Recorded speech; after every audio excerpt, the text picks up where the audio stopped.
আসসালামু আলাইকুম। খেলাধুলা জগতের সদ্য আপডেট ভিডিওতে আপনাকে স্বাগত।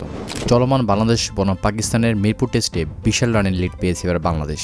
বাংলাদেশের প্রথম ইনিংসে ৪১৩ রানের জবাবে ৩৮৬ রানে অল আউট হয়েছে পাকিস্তান। তবে পাকিস্তানের হাল ধরেছিল শেষ দিকে সালমান আলী আগা ও মোহাম্মদ রিজওয়ান, যার ফলশ্রুতিতে ৩৮৬ রান স্কোরবোর্ডে দাঁড় করিয়েছিল পাকিস্তান।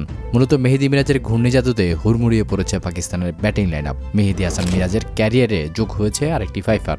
১০২ রানে ৫ উইকেট শিকার করেছেন অফ স্পিনার। অন্যদিকে প্রথম ইনিংসের মতো দ্বিতীয় ইনিংসেও বাংলাদেশের হাল ধরার দায়িত্ব নিয়েছেন অধিনায়ক নাজমুল হোসেন শান্ত। তাকে সঙ্গ দিচ্ছিলেন মমিনুল হকও।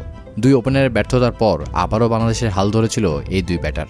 চতুর্থ দিন শেষে ১৫২ রান যোগ করেছে বাংলাদেশের স্কোরবোর্ডে, যার কারণে এখন লিড গিয়ে দাঁড়িয়েছে ১৭৯ রানে।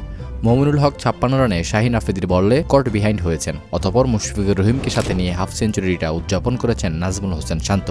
লক্ষ্যটা তার সেঞ্চুরির দিকে এমনটাই বার্তা দিচ্ছে দ্বিতীয় ইনিংসে ব্যাটে বলে। বোঝাই যাচ্ছে পাহাড়সম রানের টার্গেট দাঁড়াচ্ছে এবার পাকিস্তানের বিপক্ষে। তবে দর্শক, আপনার কাছে জানতে চাই কি মনে হয়, কে জিতবে এই প্রথম টেস্ট, বাংলাদেশ নাকি পাকিস্তান? জানাবেন অবশ্যই কমেন্ট বক্সে।